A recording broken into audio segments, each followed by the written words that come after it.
Bonjour, bonsoir. Je suis vraiment très heureux que tu es là ce matin ou ce soir avec moi. Et comment s'est passée ta zone tampon? Est-ce que tu as continué à pratiquer les exercices? Est-ce que tu t'es commencé à te poser des questions en disant mais où est-ce que ça nous mène tout ça? Moi, j'ai un problème de relation avec l'autre. On n'est pas en train de parler de la relation. On m'a parlé de plein de choses. Est-ce que tu as un langage qui commence à venir dans ta tête, des histoires que tu te racontes en disant « mais tant ça n'avance pas assez vite, c'est pas ce que je croyais que c'était ». Et tu commences à douter et tu te racontes plein de choses dans ta tête.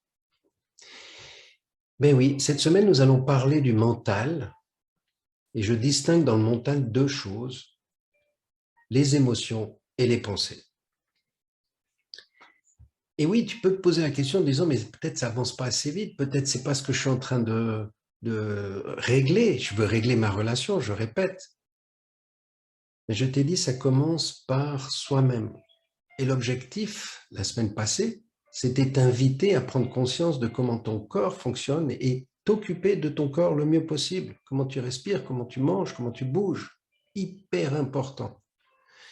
Et si tu pratiques ce que je t'ai proposé, que tu commences, si tu ne le fais pas déjà, à vraiment avoir une vie plus saine physiquement, tu vas très vite voir les impacts. Alors le problème, c'est que le très vite, c'est combien de jours? Plein de chiffres, d'accord? Si tu commences une nouvelle routine, on va dire physique importante, 21 jours, c'est un chiffre qu'on cite régulièrement, mais personnellement, je pense que ce n'est pas suffisant.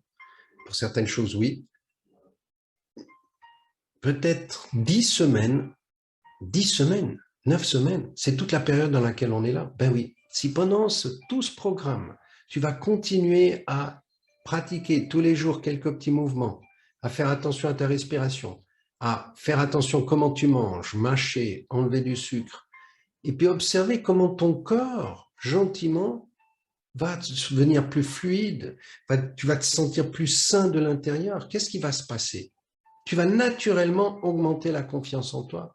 Tu vas naturellement te sentir mieux. Et c'est pour ça que je fais ce programme de cette manière.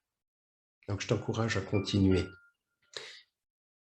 Est-ce que tu as pu partager sur le groupe Facebook un peu tes prises de conscience, tes questions et partager tes réponses aux questions des autres, mettre des photos et tu peux partager des photos de, pas forcément de toi, d'accord, mais par exemple de choses que tu trouves belles, super cool.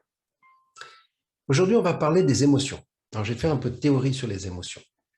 Mais peut-être que tu te rappelles qu'à l'école, enfants ont autorisé de vivre certaines émotions, mais pas toutes. À la maison, peut-être la même chose. Ça dépend comment tu as été éduqué. Concrètement, si un garçon pleurait ou avait peur, qu'est-ce qu'on lui disait? Normalement, on lui dit, un garçon, ça ne pleure pas, ça n'a pas peur. D'accord? Donc, à quelque part, il y a une émotion qui émerge, l'enfant va vivre l'émotion, et à un moment donné, on lui dit, tu touches plus cette émotion, c'est pas pour toi. Si une fille, elle a peur ou elle pleure, qu'est-ce qu'on lui dit? Ben, on lui a dit, c'est ok, t'es une fille. Pourquoi on a fait cette distinction? Un peu bizarre, d'accord? Oui, il y a un rôle, c'est que si tu es une fille, entre guillemets, ben toi tu peux, tu es plus faible, mais on va te protéger, moi le mal. C'est très primaire, mais beaucoup ont été éduqués comme ça. Le truc qui est intéressant, c'est que, ben, en tant que fille, dans le cas concret, on t'a permis de vivre des émotions. La peur, tu l'as vécue, tu l'as goûtée. La tristesse, tu l'as aussi goûtée. Donc, demain, dans la vie, ben, tu deviens plus agile avec ces émotions. Et pourquoi je te parle de ça? Quelle est la différence entre un virtuose de musique et un amateur, ou bien quelqu'un comme moi qui a pratiqué on va dire, prendre quelques instruments dans les mains et essayer? C'est quoi la différence? Et si tu es musicien ou musicienne, tu comprendras bien ce que je vais dire. La différence qui fait qu'un virtuose devienne un virtuose, c'est le nombre d'heures qu'il va pratiquer son instrument. Bien sûr, il est doué, mais comme l'amateur peut être très doué, Mais l'amateur qui va, entre guillemets, pratiquer de son instrument que quelques heures par jour, voire quelques heures par semaine, voire quelques heures par année, par rapport à un virtuose qui va pratiquer son instrument pendant 10 000 heures par année, voilà où elle est la différence. Mais c'est la même chose pour nous. Les émotions, c'est aussi quelque chose qu'on doit pratiquer. Mais dans la majorité des cas, qu'est-ce qu'on a fait? On les a réprimées. On se bloque nos émotions. Et surtout dans le monde aujourd'hui du business, le monde de l'entreprise, mais aussi parfois la maison, on ne laisse pas nos émotions s'exprimer. Dès qu'elles émergent, on va les retenir. Qu'est-ce qui se passe? L'émotion, c'est une énergie. Et on revient à ce que je disais sur les blessures émotionnelles, les traumas. C'est une énergie qui arrive, mais si on ne la laisse pas se manifester, hop, on la bloque. Il y a des émotions qu'on laisse facilement manifester. La joie. Mais même aujourd'hui, on dit à nos enfants, dans les écoles, parce qu'on a des enfants qui sont trop pleins de vie, trop joyeux, on leur dit « calme ta joie ». Pire que ça, on va leur donner des médicaments pour qu'ils deviennent des moutons. Hyper fou. On est devenu fou. Donc si je reviens pour parler des émotions, on va dire on a 4 émotions primaires, les plus simples. La première, c'est la peur. On a vu qu'elle nous sert lorsque notre ego est activé, qu'on est dans la survie. La peur, c'est notre première émotion qui va nous permettre de nous sauver. Donc la peur, c'est OK pour les garçons, c'est pas OK pour les filles d'une certaine manière. Est-ce que c'est OK pour les filles, mais pas pour les garçons? D'une certaine manière, si tu as été éduqué comme ça, comme beaucoup, malheureusement. La tristesse, la même chose. Deuxième tristesse, c'est hyper important parce que la tristesse nous permet, lorsqu'on a été blessé, de soigner notre blessure. Et lorsqu'on va pleurer, ça permet de, entre guillemets, faire un baume sur le cœur. Mais on nous dit non, le garçon ne pleure pas. Donc il est bloqué là-dedans. La fille, elle peut pleurer, c'est cool. La colère, c'est très intéressant parce que la colère, on dit, garçon, les papas en particulier, à la récré, va montrer que tu es le plus fort. Donc, utilise ta colère. La colère, c'est l'énergie du guerrier. La colère, c'est ce qui nous permet d'avoir, entre guillemets, de l'adrénaline, la testostérone, qui nous permet aussi d'aller au combat. On dit aux garçons, oui, mais une fille avoir colère, non, non, non, non, pas OK. Ce qui est très marrant, parce que ça, c'est une blague que je fais, c'est que plus tard, vu que les filles ont été habituées à pleurer et à avoir peur, c'est OK, elles sont à l'aise avec les émotions, beaucoup plus à l'aise que les mâles, les humains, les garçons. Donc, la colère, elle saura l'exprimer, elle s'exprimera plus facilement, peut-être plus tard. Je rigole parce que c'est ce que j'ai vécu. Et puis la joie, je disais tout à l'heure, heureusement qu'on la laisse, bien que des fois, on la bloque. Donc ça, ce sont les 4 émotions primaires. Mais on doit distinguer 2 types d'émotions. On a des émotions qui nous servent à la survie. On se rappelle, l'ego, survie, je m'occupe de ces émotions me servent pour continuer à vivre en sécurité, trouver la sécurité. Et elles m'aident à sortir du danger. La peur, la colère, la tristesse. Mais on a aussi, lorsqu'on est bloqué, lorsqu'on se sent, entre guillemets, inhibé et qu'on ne peut rien faire, lorsqu'on se soumet, on a autre chose qui arrive. On a la culpabilité, on a le dégoût et on a la honte. Ces 3 émotions, les dernières, sont, on va dire, délicates. Pourquoi? Parce que c'est la colère. Qu'est-ce qui se passe? La peur, déjà. La peur, l'énergie, je vais l'utiliser pour aller dans mes mouvements. D'ailleurs, le sang va dans les mouvements, dans les muscles. Ça nous sert la peur pour courir, pour bouger. D'ailleurs, dès qu'on veut bouger, c'est activé par la peur. Et des fois, on est impatient. C'est la peur qui nous affective. Donc, c'est un mécanisme naturel de dire, OK, je pars. La colère, elle nous contracte, mais en même temps, par la contraction, elle nous donne le courage d'aller au combat. Donc, je vais utiliser mon énergie. Je vais peut-être utiliser même avec la voix l'énergie. Je vais crier. Par contre, la tristesse, excuse-moi, la tristesse, oui, la tristesse, je vais pleurer, c'est OK. Donc, je vais utiliser de nouveau l'énergie, elle va se transformer. Mais quand on bloque tout ça, elle n'est pas transformée. Et la honte, la culpabilité et le dégoût, là, il n'y a rien qui se passe. C'est que à l'intérieur de nous. Et ces émotions, en fait, elles créent de l'énergie qui va rester bloquée en nous. C'est pour ça que je dis, elles sont délicates. Elles créent le début des traumas. Voilà ce qui est pour les émotions de la survie. Après, on a un autre type d'émotions. C'est les émotions qui nous servent pour la connexion, pour rentrer dans le groupe, pour être dans l'abondance, pour être dans l'amour, entre guillemets, pour être dans cet espace dans lequel on se sent justement bien. Et là, on a la compassion, on a la joie, on a la sérénité, on a la gratitude, on a le pardon.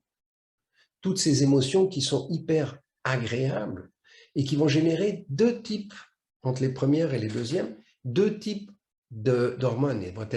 Elles activent des hormones différentes. Il y a un lien étroit, on va voir, entre l'émotion et mon corps physique.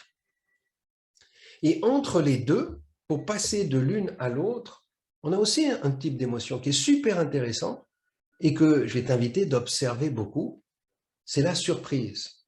Pour sortir des émotions qui sont désagréables de l'ordre de la survie, je peux me laisser surprendre. Je peux aller regarder qu'est-ce qui me surprend de positif. Et à ce moment-là, je passe dans les émotions agréables. Lorsque je suis dans les émotions agréables, de nouveau, la surprise peut m'amener à aller dans les émotions désagréables. Donc la surprise est super intéressante.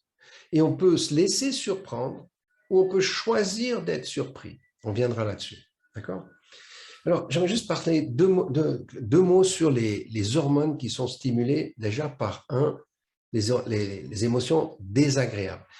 Peut-être tu observeras que moi j'utilise beaucoup le mot désagréable. J'entends aussi souvent le mot négatif et positif. Personnellement, je n'aime pas de qualifier des émotions positives ou négatives. Elles sont toutes positives, elles nous servent toutes. Mais c'est pour ça que je préfère parler de désagréable. Pourquoi? Parce qu'elles génèrent des hormones différentes. Donc les désagréables génèrent l'adrénaline et le cortisol. L'adrénaline, c'est ce qui nous permet d'être dans l'action. Donc on en a besoin pour courir, on a besoin d'être pour la colère. Elles augmentent la pression sanguine, d'accord? Et donc le débit cardiaque augmente, il y a une dilatation des bronches, on a plus d'oxygène, la température monte, et donc on a aussi une glycémie qui monte, on a un peu plus d'énergie. Notre attention, notre concentration, ben oui, il y a du danger. Donc ça nous met l'attention précisément sur le danger. Tout ça, la nature nous a fait de manière hyper efficace. Ça, comme on est concentré, ben on est moins dérangé par tout un tas de distractions. Et puis bien sûr, on a autre chose, c'est qu'on est plus résistant à la douleur. Là. On ressent moins la douleur. Rappelez-vous, ça sert quand il y a du danger. Si je suis mordu, si je suis blessé, je sentirai moins. Et puis bien sûr, on a moins de fatigue. Seulement, ça dure pendant quelques temps, ça. Si on est constamment là-dedans. Puis l'adrénaline a aussi un effet qui est assez limité dans le temps. Ça dure, d'après ce que j'ai compris, quelques minutes, 2-4 minutes. Ensuite, on a aussi un autre type d'hormone qui est activé, particulièrement lorsque j'en viens, il y a du danger. Ben, il nous faut le stress, il nous faut la réaction. Tu te rappelles le fameux stress qui est un changement de pression, il nous faut de l'énergie pour faire face à ces changements de pression. Et donc, la cortisone, c'est ce qui nous protège justement et qui va aussi nous soigner en cas de blessure. Donc, elle augmente la densité musculaire, elle augmente les fonctions... non, je dis une bêtise.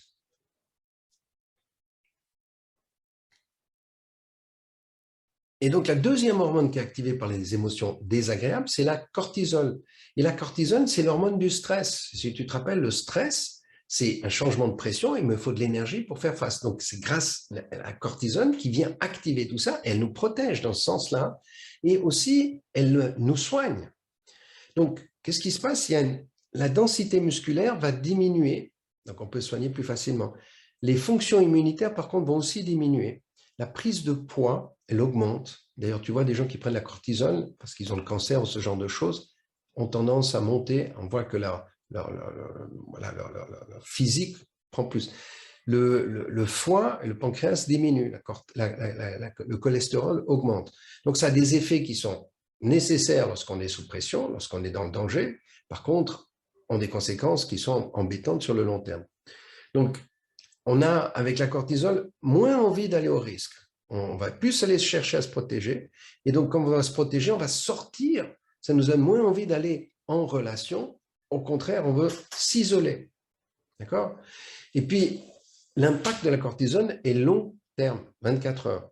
Donc, tu vois bien que si tu vis régulièrement des émotions comme de la colère refoulée, de la peur, mais refoulée de nouveau, de la tristesse refoulée, de la honte, du dégoût, de la culpabilité, si tu vis tout ça, parce que tu vis une relation délicate ou difficile ou toxique actuellement, ben oui, tu as activé beaucoup de cortisol, tu l'actives régulièrement, et donc avec ça, qu'est-ce que ça fait? Ça te fait replier sur toi, tu as moins goût à la vie, tu as moins de joie. Et puis, bien sûr, tu commences à t'isoler.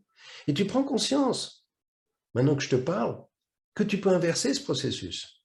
Et que c'est pas parce que tu es une mauvaise personne, c'est pas parce que tu fais quelque chose de faux, c'est juste la nature, ton système, ton corps, tout comment ce qu'on est construit, nous incite à être comme ceci. Pour nous protéger, je dis bien pour nous protéger. Maintenant, lorsqu'on va dans les émotions qui sont les émotions agréables, ben là, on a la dopamine, dopé, ça dit bien ce que ça veut dire. Elle est liée aussi à une sensation de bien-être. On a aussi de l'énergie pour aller faire quelque chose, mais on est dans une énergie un peu différente. C'est-à-dire qu'on va voir tout ce qui est positif. On est très optimiste, on est positif par rapport à ce qui se passe et ça nous invite à collaborer, ça nous invite à rentrer en relation avec les autres. On a moins peur, on a moins honte, la honte et la peur disparaissent comme ça. Et puis là aussi, ça a un impact de 2 à 4 heures sur le corps. Donc on verra que si je crée et j'active des émotions agréables, naturellement, mon corps et mes réactions face à la relation vont changer. Pas que la relation change, c'est moi qui change dans la relation. Et c'est bien sûr, c'est ce qu'on cherche. Et puis, ça active aussi une autre hormone qu'on appelle l'hormone du bonheur ou l'hormone de l'accouchement ou l'hormone de la maternité, parce que visiblement, ça se développe beaucoup lorsqu'on accouche, la maman accouche. Donc, ça augmente notre générosité. On devient beaucoup plus ouvert et généreux à servir. On a une confiance en soi et en l'autre qui augmente. Et on voit bien qu'aujourd'hui, ce qu'on cherche, c'est augmenter notre confiance en nous. Ensuite, on est beaucoup, entre guillemets, plus à l'aise, plus posé, plus présent dans ce qui se passe. On comprend, on est plus sensible à comprendre l'état émotionnel de l'autre et notre état émotionnel. On rentre plus facilement en empathie. Et on reviendra sur l'empathie qui est quelque chose d'hyper important. Lorsque le stress arrive, eh ben, ça nous diminue beaucoup plus rapidement le stress. On sait beaucoup plus rapidement faire face au stress. Et puis, on est, entre guillemets, plus au service du groupe. Naturellement, on vient partie prenante du groupe. On fait partie d'un groupe. Donc, tu vois bien que juste en fonction du type d'émotion que tu vis, eh ben, soit ça active ce fameux mal-être dans lequel tu peux te trouver maintenant, soit ça active ce fameux bien-être dans lequel tu peux aller améliorer les relations. Et moi, je vais t'inviter, bien sûr, tout au long de ce programme, à vivre de plus en plus des émotions agréables. Et c'est pas pour rien que je te dis, attention comment tu manges, attention comment tu respires, attention comment tu bouges pour le moment. Et puis aussi, mets des affirmations constructives dans ta tête, regarde-toi dans le miroir, dis-toi que tu t'aimes, commence à jouer avec toi dans le miroir. Quand tu te regardes dans le matin et que tu te regardes dans les yeux, et que gentiment tu as pris l'habitude maintenant, eh ben, commence à jouer avec toi, rigole avec toi, marre-toi, communique avec toi, comme si c'était ton meilleur ami, ce que tu vois dans le miroir. Et tout ça génère des fameuses hormones de bien-être. Alors, les émotions, c'est pour ça que j'aime pas les appeler positives ou négatives. Toutes les émotions servent. Elles ont toutes une nécessité, elles sont nécessaires pour la vie. La peur, elle nous avertit qu'il y a un danger, d'accord? Et que notre zone, notre espace de sécurité est menacé. Bien sûr, si aujourd'hui tu vis une relation difficile ou toxique, naturellement, tu ne peux pas être. Tu as constamment activé la peur. La peur est constamment présente, d'accord? Donc, la peur, c'est l'énergie qui va te dire, OK, il faut bouger. Mais si tu ne bouges pas, tu vis la peur à l'intérieur, c'est pas agréable. La deuxième, la colère. Donc ça, c'est utiliser cette énergie créée par la colère, je dis bien, c'est l'énergie du guerrier, c'est pour aller faire face à quelque chose qui n'est pas OK, quelque chose qui perturbe ton espace de sécurité, ton espace de bien-être, et pour aller récupérer, retrouver cet espace. Donc, je mets de l'énergie pour que je retrouve ma sérénité et parce qu'elle est, entre guillemets, en danger. Et j'ai besoin de cette énergie pour aller. Ça, c'est l'énergie de la colère. Mais on verra que la colère, si elle est débordante et toutes ces émotions, soit on les réprime, soit elles sont débordantes. Et quand elles sont débordantes, on perd toute notre puissance. Donc, on verra comment utiliser la peur de manière consciente, la colère de manière consciente, c'est super énergie. Puis la tristesse, je l'ai dit tout à l'heure, c'est ce qui nous permet de soigner notre douleur, de soulager les douleurs, de soulager les blessures. Et donc, c'est comme si un baume que l'on va mettre sur le cœur et qui va nous permettre de récupérer, de nous soigner parce que, entre guillemets, notre espace de sécurité a été dérangé, a été rompu. Et à partir de là, on a été blessé dans notre cœur, on a besoin d'aller mettre une crème, une baume. Donc la tristesse, c'est très positif. Et d'ailleurs, tu vas voir que chaque émotion, lorsque tu la laisses s'exprimer, et on le voit bien chez les petits-enfants, ils vivent l'émotion et tout de suite, elle passe à autre chose. Mais si on la retient, elle reste en nous, cette émotion, elle nous ronge de l'intérieur. Donc nous, on doit apprendre à laisser les émotions se manifester, mais pas forcément débordantes, pour que justement elles se transforment. Donc ça, c'est pour les émotions désagréables. Les émotions agréables, elles ont bien sûr aussi leur utilité. La joie, la surprise, l'attirance, parce que c'est aussi une émotion, c'est que je suis excité, attiré par, elles servent principalement à la reproduction, à rentrer en relation avec quelqu'un et, entre guillemets, préserver notre race.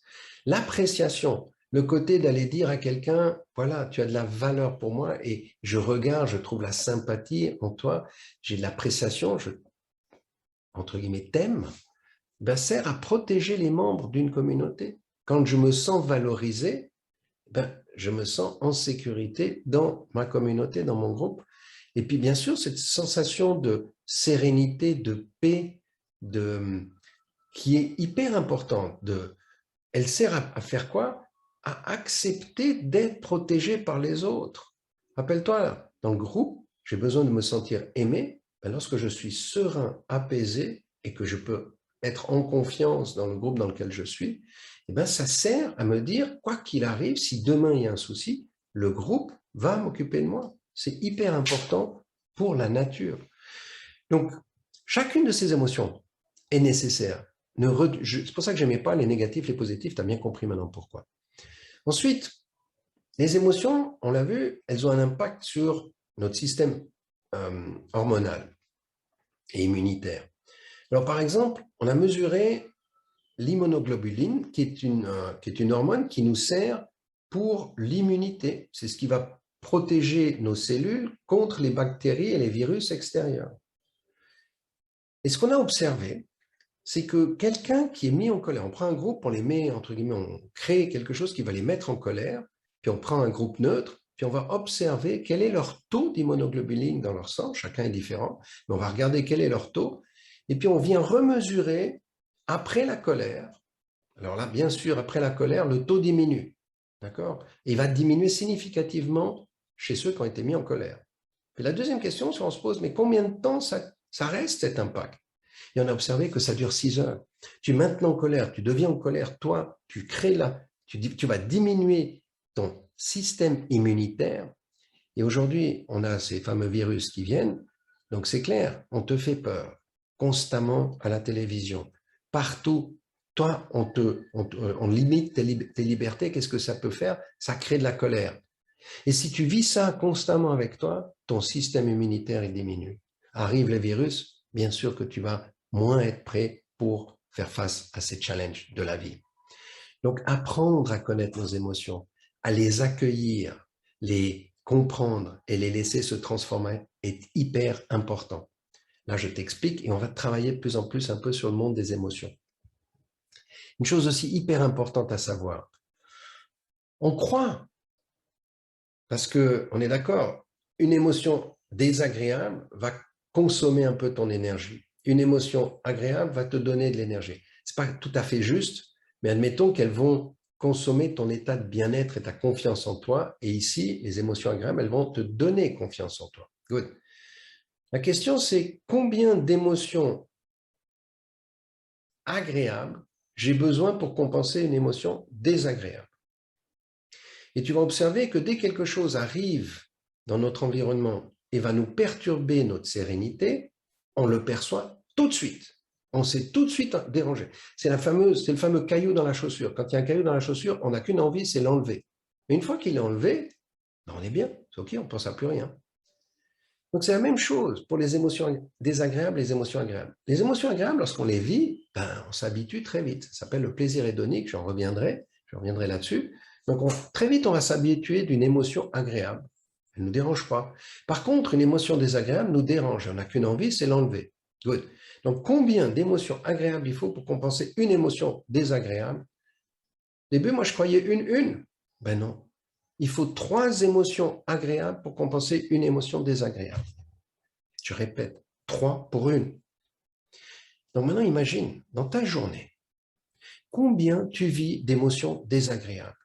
Combien tu te sens des fois avec la peur, des fois avec la colère, des fois avec la tristesse, des fois avec le dégoût, des fois avec la culpabilité, des fois avec la honte, tout au long de ta journée.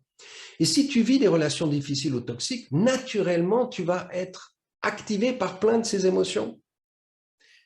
Combien d'émotions agréables as-tu aujourd'hui dans la journée? Mais si tu n'as pas su mettre en place un certain nombre de choses, rappelle-toi, ben, tu vas naturellement te sentir de moins en moins bien. Naturellement, tu vas devenir de plus en plus replié sur toi, de plus en plus perdre le goût à la vie.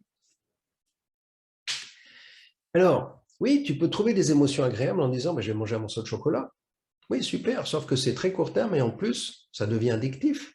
Oui, je peux aller dire, ok, j'ai plus envie de ressentir ça, donc qu'est-ce que je fais? Je file dans mes réseaux sociaux et puis je vais regarder des trucs et qu'est-ce que je fais? Je, entre guillemets, oublie tout ça, je mets une couche dessus, je ne les ressens plus. Mais qu'est-ce que je génère vraiment comme émotion? Peut-être je rigole un peu, si c'est de l'humour, c'est cool, mais des fois je vais regarder beaucoup de conneries et souvent je vais regarder le mal-être qu'il y a chez les autres pour me dire, ben, attention, le mal-être chez les autres, il est pire que chez moi. Et donc, c'est cool, à ce moment-là, je peux dire que c'est OK, mais qu'est-ce que j'ai vécu comme émotion? Rien de positif. C'est pour ça que les nouvelles qui parlent que de mauvaises nouvelles, pour dire aux autres, ben, attends, ta réalité qui est un peu difficile, ben, elle est moins pire que celle des autres, que celle que tu vois ailleurs. Mais c'est complètement débile, excuse-moi du terme. C'est juste naturel, on comprend. On va prendre un journal, on va regarder des nouvelles pour qu'on puisse dire, aïe, oh, pire ailleurs que chez moi. Donc mon mal-être, il est OK. Mais non, j'ai rien fait, il est toujours là. D'accord? C'est juste, je le noie, je le bloque en moi. L'idée, c'est pas ça. L'idée, c'est de le compenser. Donc, il faut générer des émotions agréables. Les émotions agréables, elles vont revenir constamment avec tous les petits exercices que je te propose.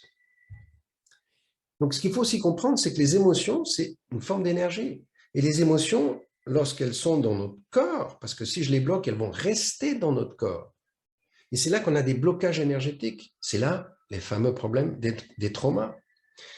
Et si tu commences à observer dans ton corps, et on fera ça de plus en plus, tu verras que tu as des zones où tu as des tensions, tu as des douleurs, tu as des blocages énergétiques. Mais ce n'est pas physique. C'est énergétique, c'est-à-dire que la douleur, elle se déplace quand tu l'observes. Elle bouge dans ton corps. Et puis lorsque tu vas travailler vraiment à observer ces douleurs et à les accueillir, ben, tout d'un coup, elles disparaissent, puis d'autres apparaissent. Mais on ne prend pas le temps souvent de faire ça.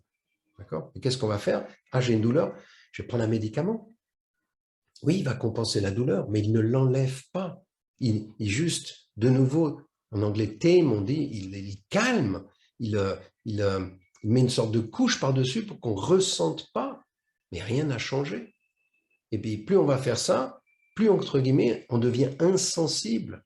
Mais notre corps, notre machine, elle continue à ressentir. C'est juste notre mental qui va plus ressentir. Mais avec ça, on ne fait que de construire encore plus de blocages en nous. On ne crée aucune fluidité. D'accord? J'espère que tout ce que je te dis n'est pas trop provoquant pour toi. Je ne dis pas que maintenant tous les médicaments sont mauvais. Non, les médicaments sont nécessaires lorsqu'on arrive dans des phases où on ne sait plus traiter de manière, on va dire, énergétique et qu'il faut faire appel à des produits chimiques qui vont nous aider. Je n'ai pas de problème avec ça. Le problème, c'est de s'habituer aux médicaments. C'est ça le drame. Et donc, le meilleur des médicaments, oui, on revient, c'est la respiration, c'est la nourriture, c'est notre corps qui constamment change de cellules, qui constamment recrée des cellules. Et donc, il peut se régénérer tout seul, mais il faut lui donner les moyens. Si je vais le bloquer, ça ne va pas aider. Deuxième chose qu'il faut aussi comprendre, c'est que les émotions, je disais, elles peuvent être débordantes. Alors, j'ai donné l'image un jour, j'avais parlé avec un grand sage, Et je lui disais, mais quelle est la différence entre vous, qui êtes un homme sage, et le commun des mortels comme moi? Puis il me répond, tu sais, tu vas aller sur un parking, tu vas aller faire tes courses, tu arrives avec ta voiture, tu vois une place de parc, tu vas aller te parquer, il y a quelqu'un qui arrive et qui prend ta place. Et là, tu vas t'énerver. Et tu vas vraiment te sentir en colère, tu en voudras au gars, tu vas finalement trouver une place, tu vas arriver faire tes courses, tu es en colère, tu pars de tes courses, tu rentres soit à la maison, soit au bureau, tu es toujours en colère. Si tu rentres du bureau, tu rentres à la maison, tu reviens avec ta colère. Et tout ça parce que quelqu'un a pris ta place, qui n'était même pas la tienne. Voilà, ça c'est le commun des mortels. Un sage, il peut vivre le décès de ses enfants accidentellement devant lui et ça ne va pas l'empêcher de continuer son chemin. Ce que je veux dire par là, et ce qu'il dit par là, c'est que bien sûr qu'il va vivre une énorme colère, une énorme tristesse, mais cette énorme colère et énorme tristesse, elle se vit en douceur, en conscience, et elle passe. C'est comme une petite vague qui arrive.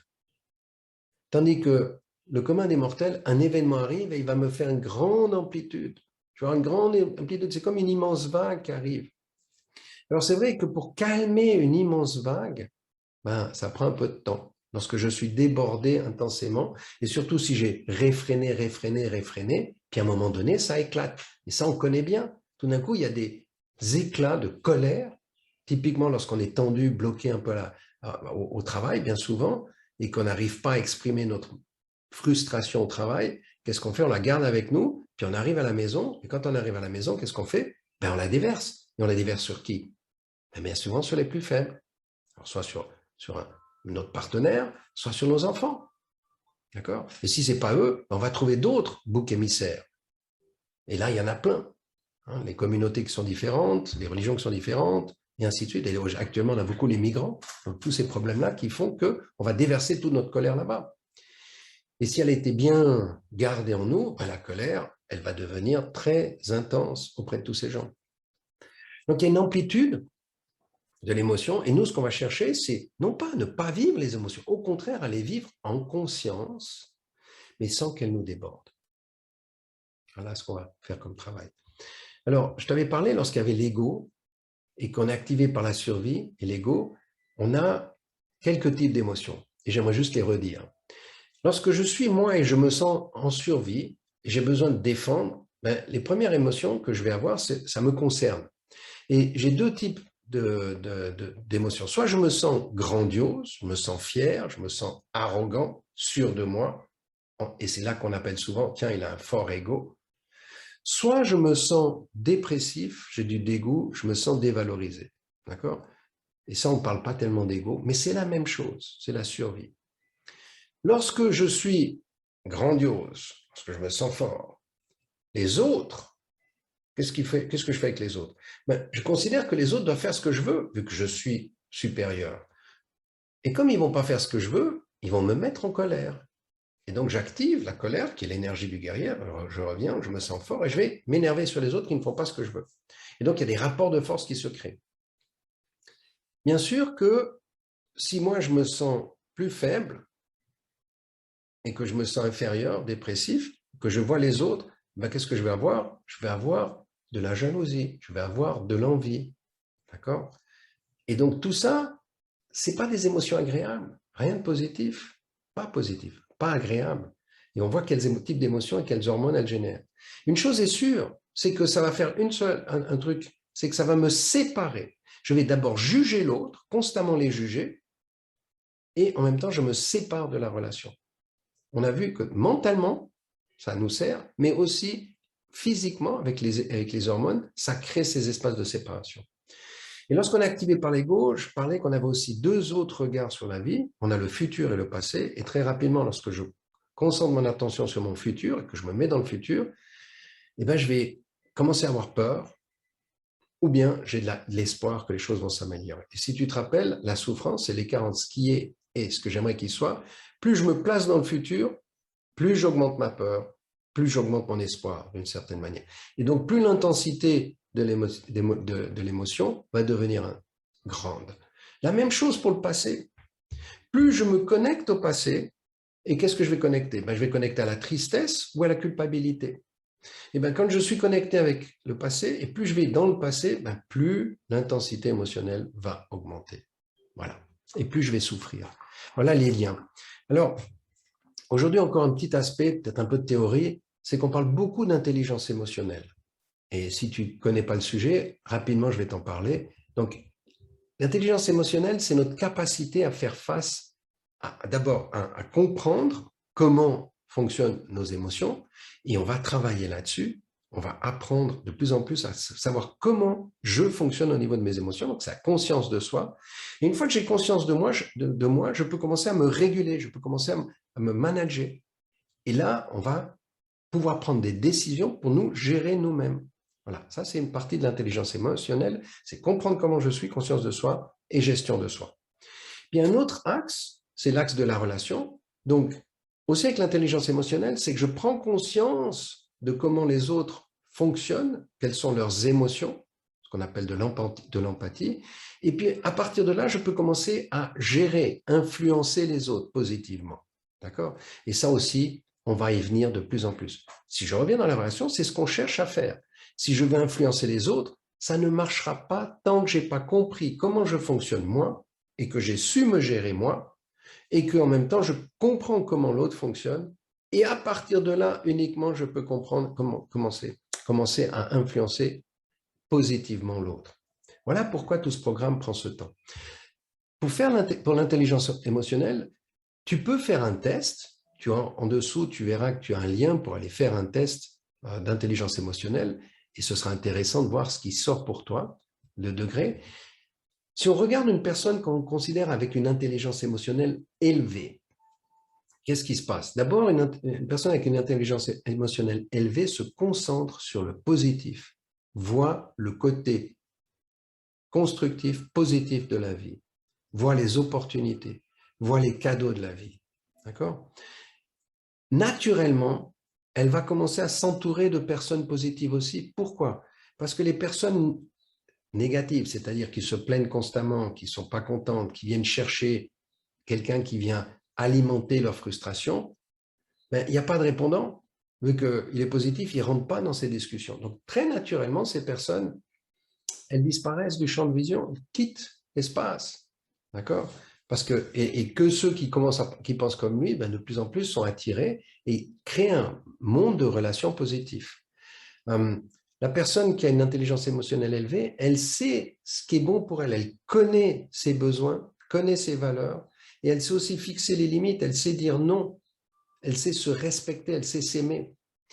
Elle sait aussi lâcher facilement le passé, faire le pardon, d'accord, avoir de la gratitude pour tout ce qui s'est passé, très facilement.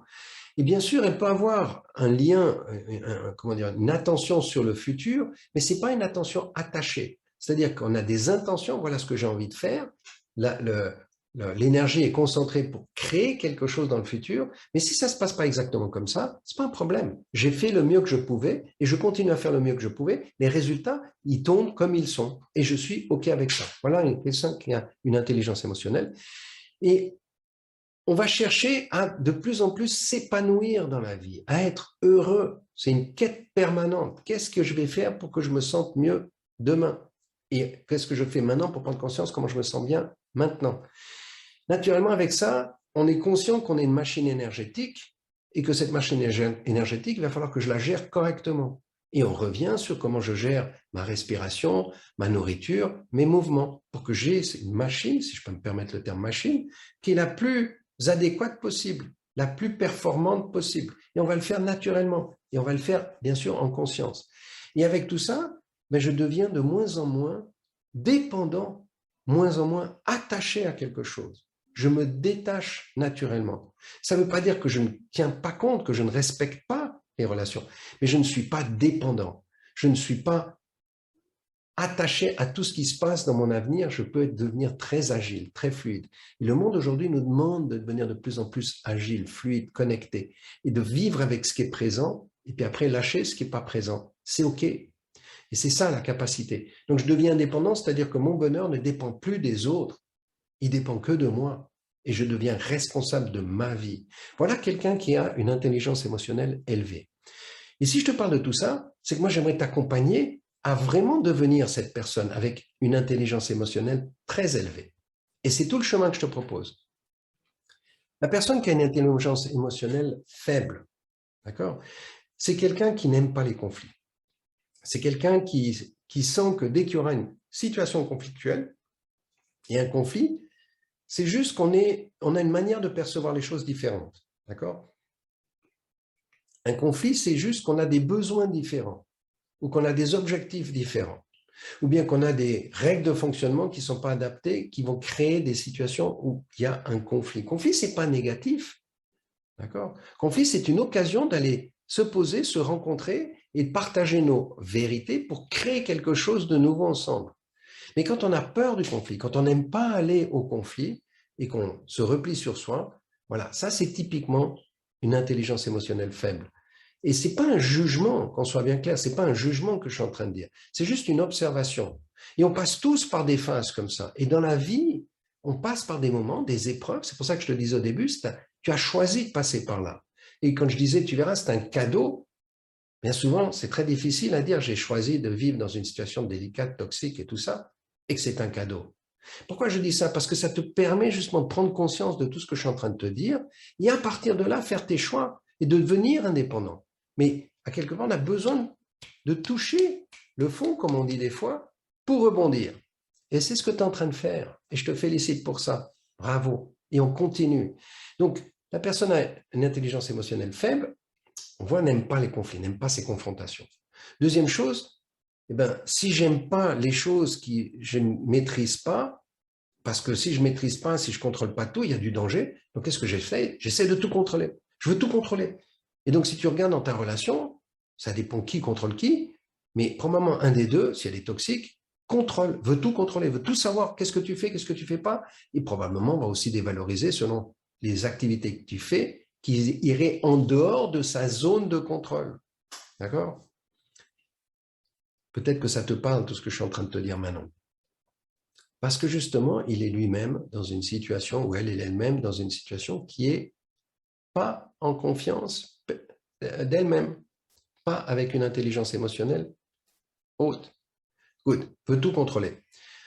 Bien souvent, on est un peu hyperactif, d'accord? Hyperactif, ça veut dire qu'on peut travailler beaucoup. Ça, c'est aussi un truc, c'est que des gens sont...